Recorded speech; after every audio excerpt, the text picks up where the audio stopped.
Hello again, everybody. Welcome to Inspired Voices with Sangwadzi. I meet you again. We are on our part two today. Last week we talked about love, marriage, and divorce. Let's talk about this.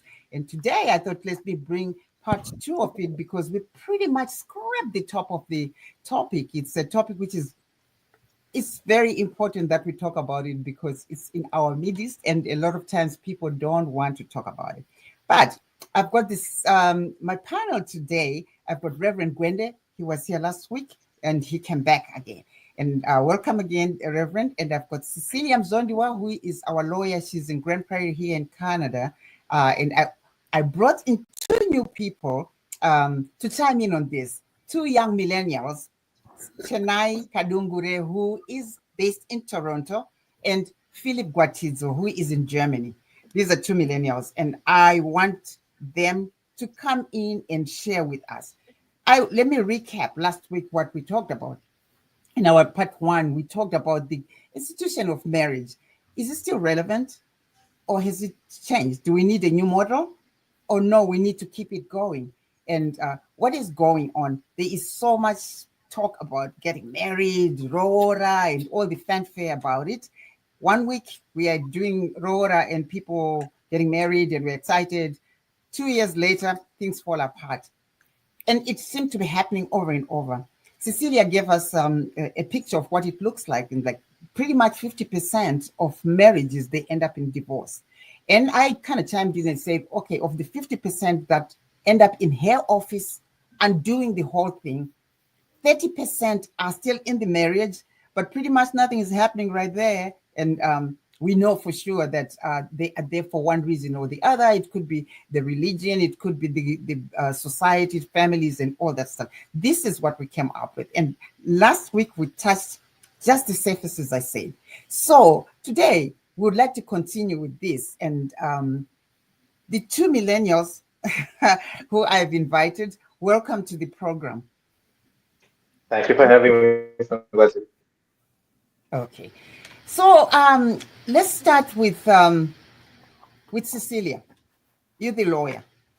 We talked about what you're seeing in your office. When people end up in your office, it means it's over. And we agreed, well, we shared because there's no judgment here. People's opinion, there's no right or wrong. We just want to unpack the whole thing and look at it from that point of view. So where do you think we should start as of now going forward with our topic? I think one of the questions that a lot of people ask me, what can I do to avoid divorce? And maybe that's a good place to start. But jokingly, I always say, then don't get married if you don't want to get divorced. Stay out of it. But Reverend would not like that. So I have taken a lot of time thinking, and because I'm a Christian, so my practice as a family lawyer has been something that actually brings me some. I call it a labor of love because I do get pain just looking and helping people and seeing what people are going through, and so I have asked the question, what can be done to help people prevent coming to the divorce piece.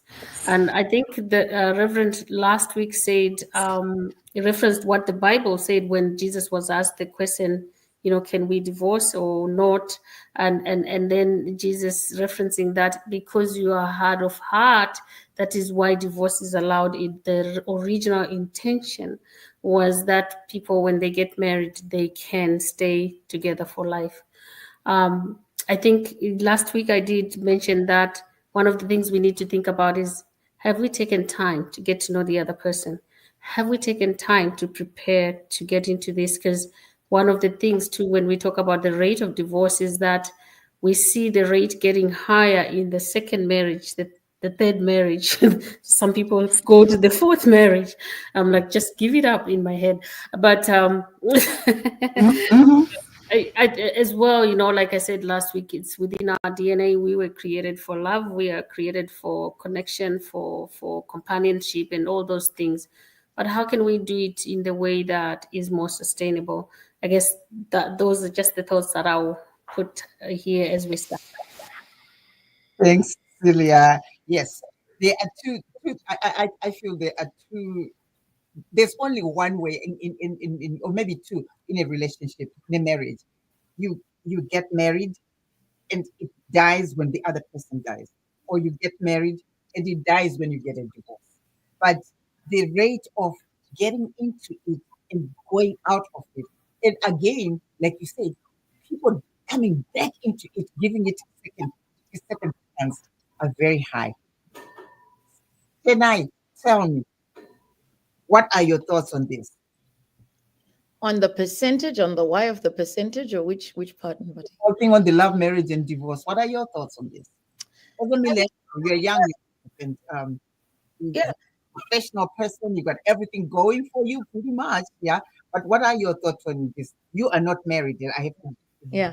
Yes, you're a single person, and we have never tried. Yes, I've never been married, but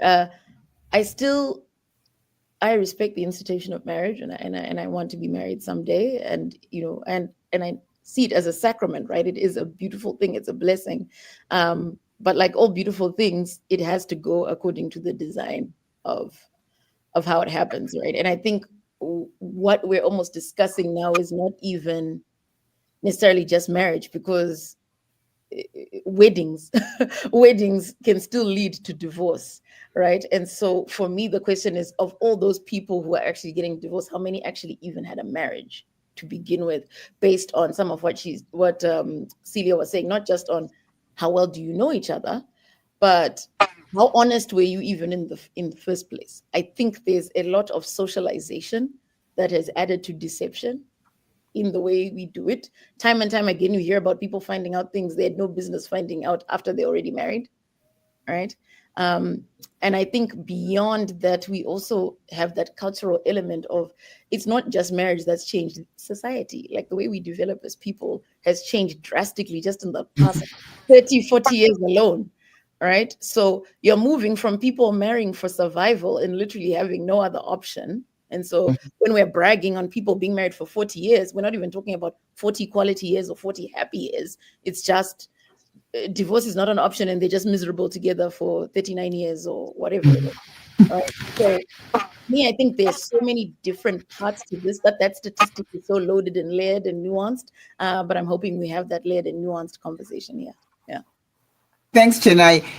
Last week we talked about that. You know that when we're talking about this marriage thing, we're talking about, it's a bigger thing. It's to unpack it. It will take a lot, because, but it's a program. We have to start somewhere and look at it and see how we can unpack it little by little. And as you said, there are many who are in it. 50% that Cecilia talked about, and us adding an additional 30% of people who are unhappily married, it makes it 85%. So what that means is it's dismal. The picture it paints is quite dismal. Should they stay in it? Philip, what are your thoughts? You're a young man, and what are your views on this? I think first and foremost, it takes a lot of self-development and self-understanding before you can even try to understand the concept of love. Because I think the misconception that we've heard over the last few years is that love is servitude, which it is, but it has to be willful servitude in which you are participating willfully to serve the person that you get married to and the family that you start with as family. If it gets to even starting a family, it has to be willful servitude to a point where, if in 10 years' time it's not working anymore and you're going into a divorce, you don't have a hard heart because you were serving out of your own good. There's no credit from the other person from what you were doing. There's no, oh, but I did this and I did that for you, because you did that willfully and you were expressing the love that lives within you, because now you fully understand yourself. And I think very close to that, earlier recent revelation that, or epiphany rather, is I think we have the problem of the ego. because we're constantly trying to feed the ego, which I believe in my own right, Pastor can correct me, the ego is the devil. We're constantly trying to feed ourselves in the space where if we're no longer getting fed, we then tend to take the frustration out on other people. So we want to possess it for the sake of our ego. We want to own it for the sake of our ego. But actually, there's a lot of freedom in understanding that we own none of it. We just, as long as we're alive, we're with the comfort of enjoying love, enjoying each other's company, which is why I say until death does us part. It means we get to enjoy the service of life in unionship, and it's willful. It's completely willful to do this. So it means even when the hardships do come, when the problems do come, because of the understanding of that willful intent to be in this space, it is not an option to opt out. It is not. It does not. It's not the first thing that comes to your mind. Whichever hardships that are coming, because naturally, it doesn't matter your positioning. You're going to meet hardships. It's the nature of life. You're going to meet moments which are memorable. But in most cases, when you have an idea and you're servicing your ego, I want a wife that does this. I want a wife that does that. It's not necessarily loving the other person. It's placing your expectations and expecting someone to walk in there and be able to do these things. And naturally, because of communication, as it has deteriorated drastically, and of course, access to over information, where now we have social media, for example. So constantly, we have rewired our brains to think we have options. We have options. You're seeing things. You're seeing people. You have 5,000 friends on social media, but in reality, you can't have 5,000 friends. You can't service 5,000 friends with the clear contents of friendshipness and what it means. So we're constantly now deluded to the idea that we have options, which naturally we don't have. But for as long as you are servicing an ego, I don't think you can hold a relationship that is healthy or a marriage that will last. I think that is where our detriment currently sits. Very interesting perspective. And again, as I was saying, it's interesting to bring in younger people and look at how they view marriages. And it's all about, not all, almost all about ego and how that looks like when you have so much choice out there. And how are you going to focus on one thing and follow through with it? Thanks, Philip. Reverend, what do you hear? What are you hearing? Right. Thank you very much for the new perspectives and the discussion so far. My understanding in terms of marriage is that the church has never taught people that marriage is a necessity for everybody. So that's my understanding, that the church has never taught people that it's a necessity. You cannot live a godly life if you're not married. That's why even history has it that the people who take vows of celibacy and those who do not want to get married have been held high, because it was actually a tradition of the church that you can live like this and still do well. So now, like my friend Philip has been mentioning there, you make a choice to want to be part of a marriage. You are given that free will as an individual. Do you want to or you don't want to? So it's either you choose.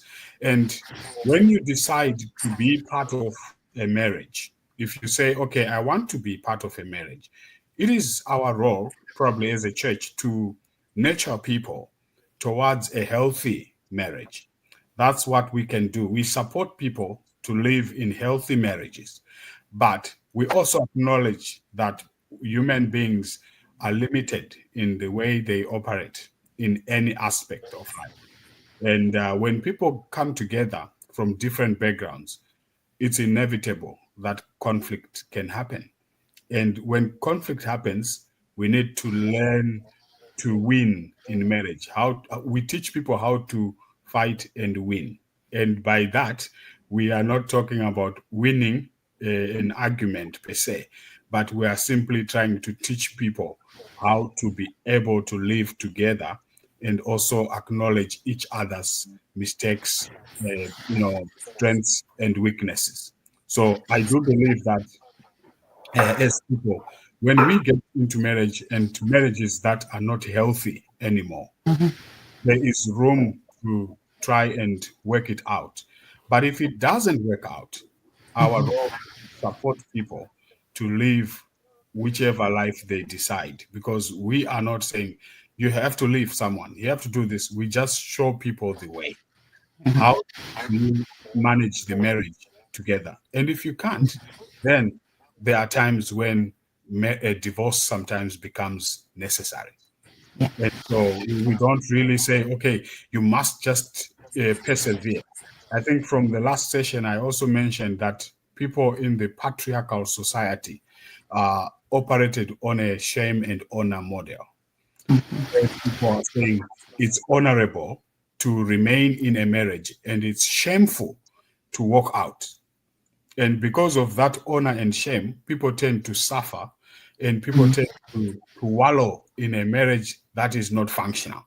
So it is our role to now say, hey guys, if this is not working for you, that's why there's a term that they called irreconcilable differences. If those ones are there, you can still part ways. It's either we coach you in the marriage or we coach you out. That's a good one, that, because I take great respect for things like that, because as you said, or as Chenai who said, things we've evolved the past 25, 30 years. I mean, it's not the same. I got married in 1982. It's not the same as it is right now. It's totally different. If I was young now, I probably would have made different choices as well. But for then, that worked for me and my husband then. It was fantastic because that's what we knew and it was okay. But things have changed. And again, even your pastoral stand has to change as well. Help people stay in healthy relationship, or help people transition from things that are no longer working. Correct. Okay. Now, Chenai, let's come back to you. In your communities, in our communities, what are you seeing in terms of people who are refusing to observe what we just shared right now, that it's okay to stay in, it's also okay to stay out when it's no longer working? And I keep hearing people, how could he do that to me? He promised that we're going to be together forever. And how could he do that? He's cheating, he's doing this. People outgrow each other. And when they do, there has to be either you stay unhappily together or you transition out as Mfundisi. What are you seeing with younger people, your generation, who dared get into marriage and things just go south? How are they managing it? I would say for my everyday, I've probably seen more a case of a lot of people who just either don't get married at all, or you get people where someone gets pregnant or something, and then it's like in the families, people are talking about aurora and things like that, but it's not. There's a sense that it's obviously like not planned, or you know what I mean. Like there's a thing of I have heard many people even say, "Oh, a man won't get married unless there's an ultimatum," as an example, right? And so I think there's like it's a very different pressure. Yeah, it's to me it's a different world in that way, where it's either why should I even bother getting married, especially because, like we say, the culture's even changed. People are getting the benefits of marriage in dating relationships, right? And it goes back to what I was saying, the design thing. If you do that, you are already inviting a whole other layer where now someone's like, why do I need to do the whole thing? Because I'm getting all the benefits, right? And then the other layer of it is, remember, you can't give what you don't have. How many people can say that their own fathers displayed a healthy relationship, fathers and mothers, sorry, I'm just equally, because I do think that this is something that is across the board, right? We don't have, Mfundisi was talking about healthy relationships. And honestly, I would say as a community, we've just been too busy surviving anything to even really expect healthy anything. You have to do a lot of work to get on that healthy side, and you're already in the minority, if that is a way you want to be dealing with each other. Conflict management, as we know, no basic. How many people were in houses where they just knew their parent had a bad day, they just got beaten or something, and then that was that. There was never any discussion of anything, right? So you want to have all these sort of like toxic cultural things buried under the surface and then expect these two people who grew up in those settings to get together and somehow be normal and have a healthy relationship. I think there's just a lot of like I say, we're not being honest about what the foundation even looks like right now. Yeah. You know, while you're at it, I was just going to say, I've spoken to young men, and they said, "Oh, you know, at Speedway, yeah, I would like to get married, but yeah, you know, I'm not so sure. I want to get like just like you are saying," and also, it's assuming too much that if the foundation wasn't so okay at home, and you expect the guy to get married and has got the same thinking like you before, marriage should be like this thing, and they say their fathers were the chief architects of small houses. How do you then expect them to do any better?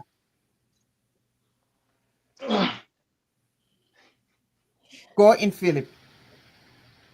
See, the thing is, there's narratives that we repeat way too often that become a false reality.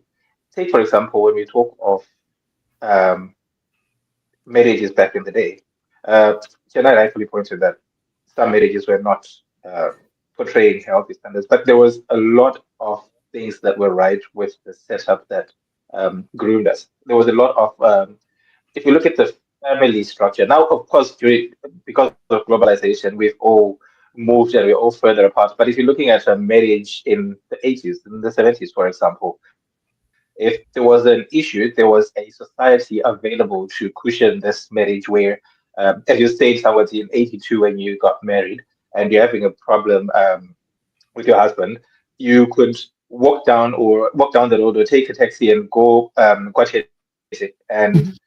say, Tete, this is what I'm dealing with, this is what I'm meeting. And Tete would sit down and say, okay, we need to sit down and talk about this problem, we need to resolve this problem. So the family unit was available in physical form to actually sit and iron out problems as you go. Whereas now I'm based in Germany, and of course it's interesting because I've been married and I've been married out of culture, and that came to its own amicable ending. And one of the problems that I noticed along the way was that we were isolated from the bubble that I understood to be the support bubble, whether it was with my family or her family, that even if we wanted to talk, we had maybe FaceTime or maybe a call here and there. And as people would have it, some people have their kids, so they can't pay full attention while they're attending to whatever they're attending to. But that dispersion also it also eroded part of the support system that we had growing up. And with regards to itself, the Institute of Marriage, because like you say, people will be like, I want to get married.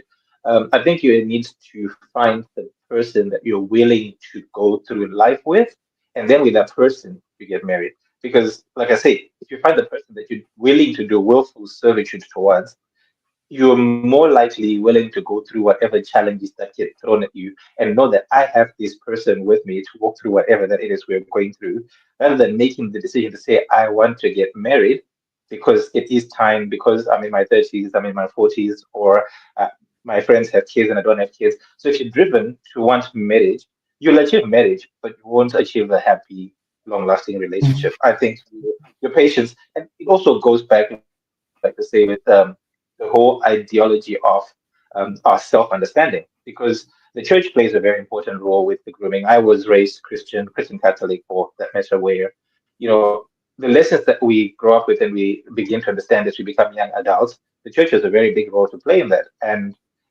failure to fully be willing to self-understand yourself. I'm at an age where I have a better understanding of my flaws. I have a better understanding of my strengths. I have a better understanding of how I interact with other people and how that comes back.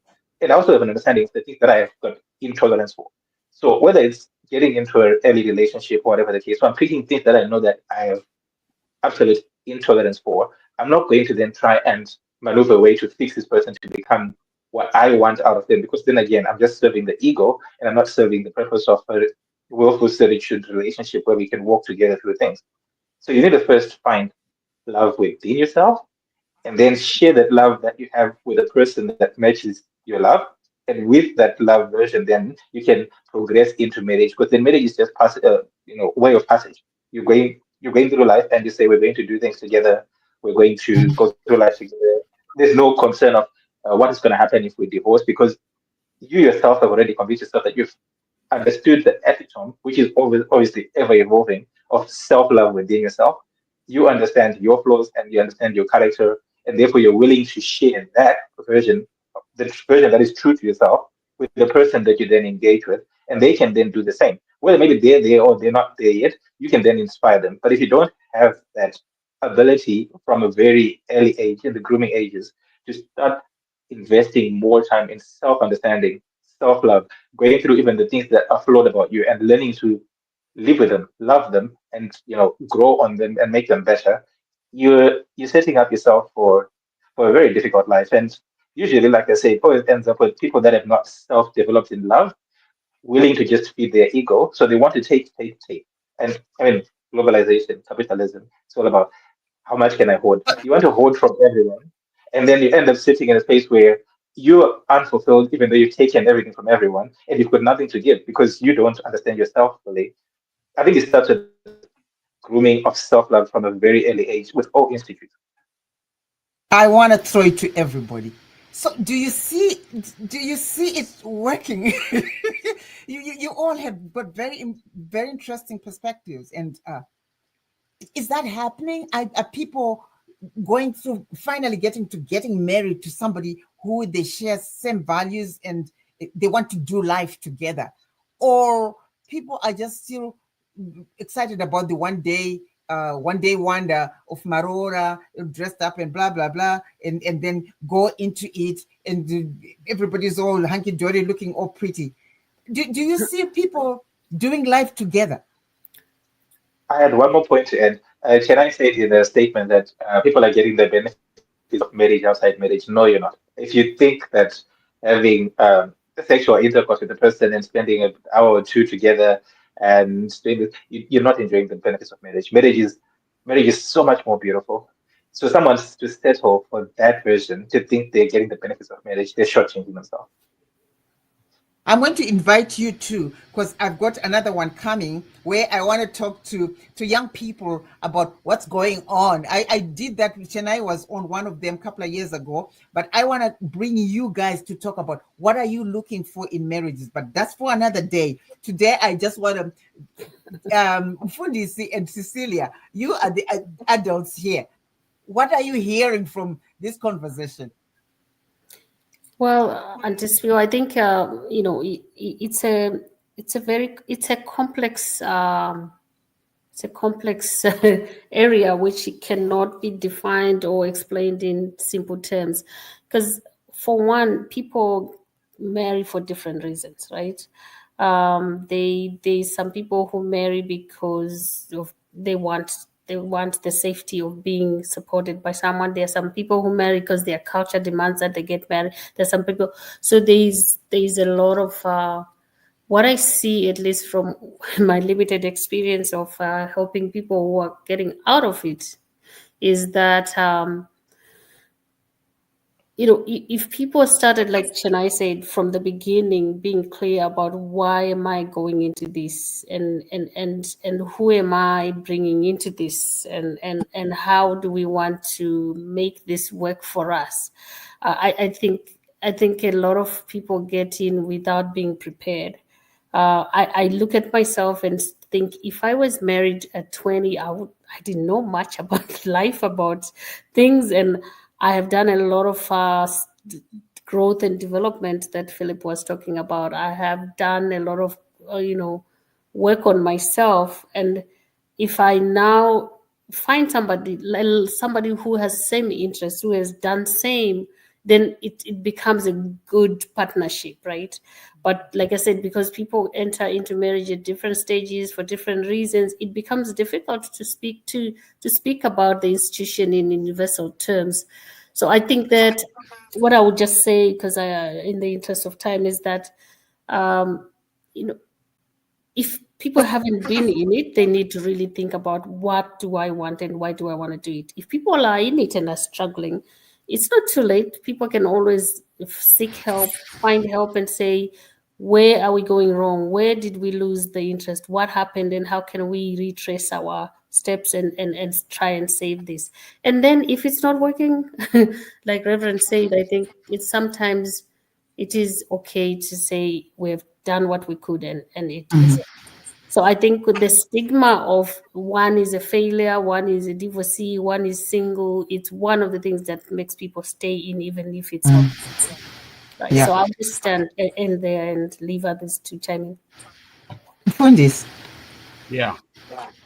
Thank you very much. I have two things. And picking up from Cecilia's comments. The first thing, I think Cecilia provides, her comments provide a segue into a discussion on the role of the church in marital preparation. Yes, there are aunties and uncles and the family structure as well that is there from experience to teach our young people who are getting married here. And it's also not only young people, because even adults are getting married, in advanced ages nowadays. And I've seen that because from experience, I conducted a wedding for people who were 84 years old. And that was like one of my first ones. And I said, okay, I was trying to ask them what actually made you decide to be together. And they said, we just thought we needed that companionship to live together. But that, again, brings complications in the family, like the children of the people concerned. One of the children of the husband, they did not support the marriage because they think, oh, this woman wants to take over our father's wealth and whatever, so that when they divorce and then we are out of the house and things like that. So that's another area where we get involved in, not because we want to, but we just try to guide people to go for legal advice. And that's when the Cecilias come in now and say, hey, in order for you to manage your marriage, this is what you need to put in place, for the children and for both parties to be comfortable in that marriage. So that takes a lot of premarital counseling. And you have to talk to people. You have to convince them to understand what they are doing and the implications of what they are about to do, because you have to highlight some of these challenges.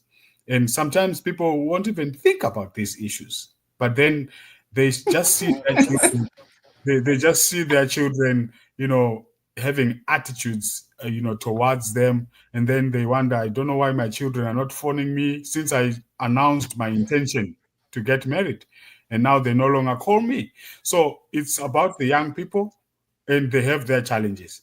The adults too have challenges when they're trying to get married at an advanced age, because there are complications that are different for each category. So now, that's the first thing. The church needs to be active and proactive in terms of premarital counseling and helping people, mentorship, counseling, things like that, giving people advice.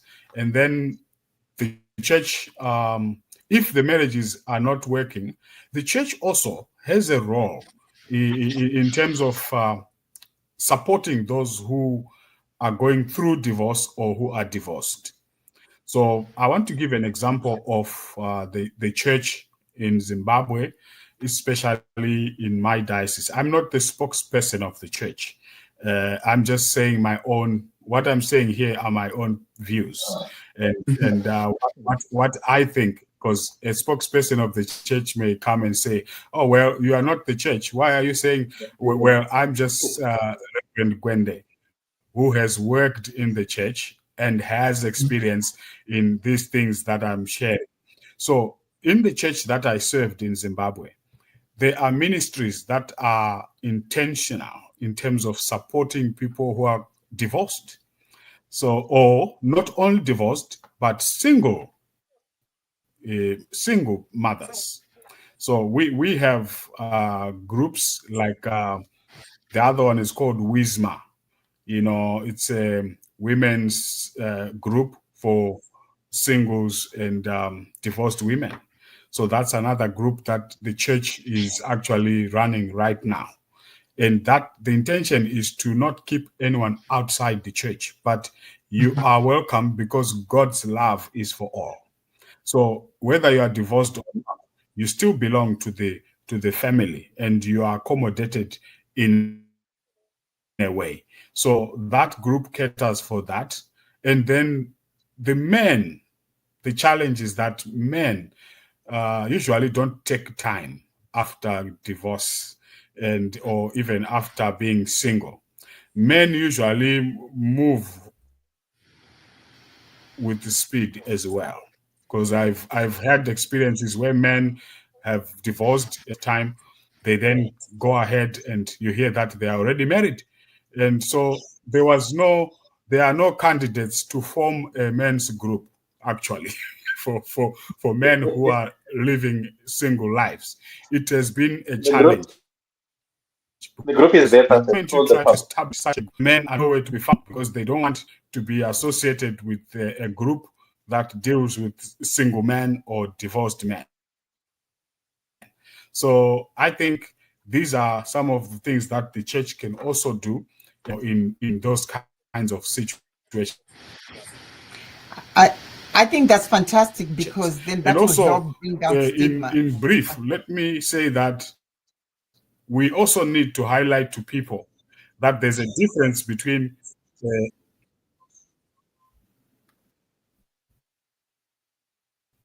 Hello? Your network is, I don't know if it's his network or it's my network, but he's right. I was saying that and the wedding, those are two different things. Ooh. Yeah, exactly. Yeah, so important information. People tend to confuse the two. Marriage is different. The wedding is everything. And that's a challenge that most of our young people come across nowadays.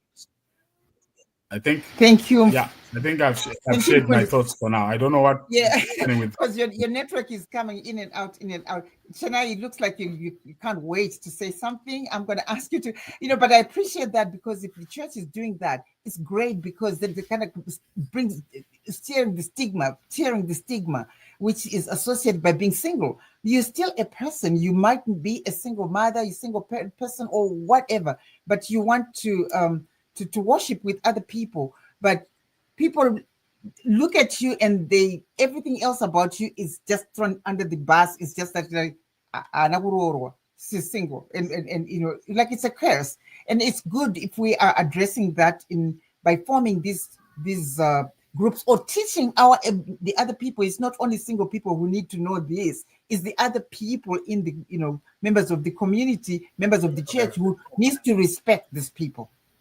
Can I go in?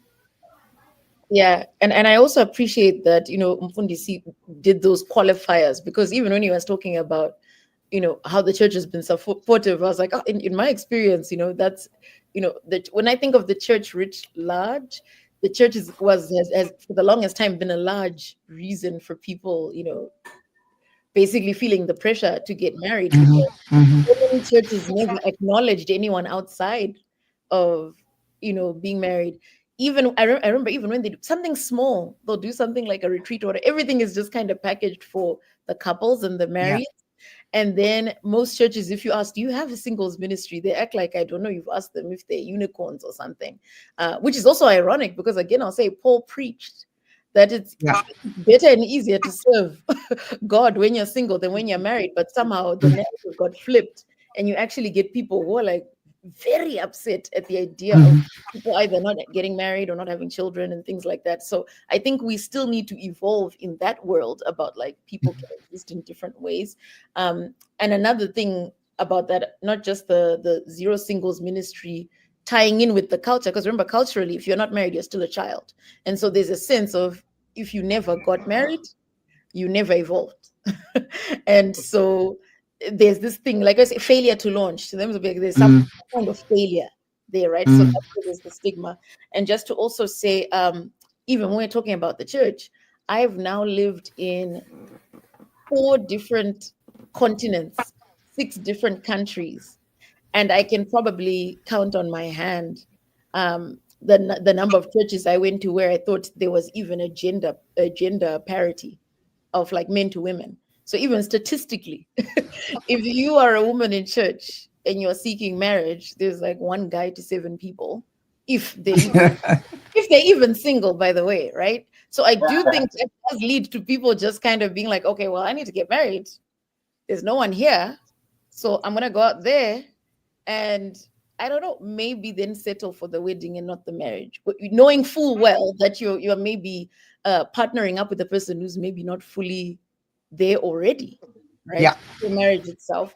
And I just want to end in terms of the church thing. What I love about some of the forward-thinking churches, I went to a church that used to actually do pre-engagement counseling, not even premarital, because remember, if you're engaged, there's a shame element to not going forward with getting married if you find out that you're not compatible. So the church I went to had pre-engagement counseling, and it was so intense that couples were either very sure they're meant to be married or very sure they're not meant to be together.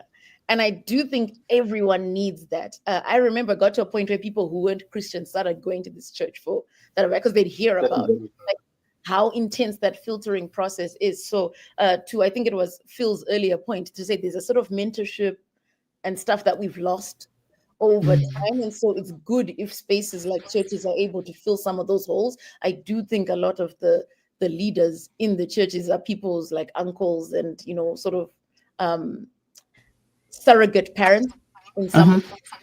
So if they can evolve in some of their thinking, I do think that they can actually really help heal some of the cultural things we talked about. So yeah. Thank you, Chennai. And you know what? It's now 42 minutes. It was supposed to be half an hour, 40 minutes, and now we've gone into 42 minutes. I think we've done our best to try and touch here, there, and everybody, the law, what it looks like, and 2 millennials sharing their pieces of information and how they view it, and Mufundisi, our very modern Mufundisi thinking. And I really appreciate some of the initiatives that you're coming up with. This is not your usual take from Mufundisi, because before you say like no musadaro because kana usina kurorwa, that's not it. Wait, this is a very fantastic conversation, and I would like to thank to thank the 4 of you for coming to this podcast and us trying to look into the whole institution of marriage and its sanctity and where we're going and our views and the changes that have, come through. And thank you so much. I look forward to having you again on a different topic. And I know you young people, I want to go there. Why are you not getting married? We want to come and have cakes and dances and all that stuff. But I come up with different kind of topics. And to my followers, thank you so much for following us. And please, like, share, and subscribe. Before I get a page for Inspired Voices, Meta wants you to have at least 100 subscribers. So please share with your friends and let's get it going. And thank you so much. I will see you again next week. We'll be talking about single parenting. My next topic, I've got several people who are coming in to talk about single parenting, because, it's a stereotype that people single parent because they are stuck. There are some who are actually single parents by choice. So that's what we're going to talk about. So everybody, have a lovely day. Thank you so much for following us.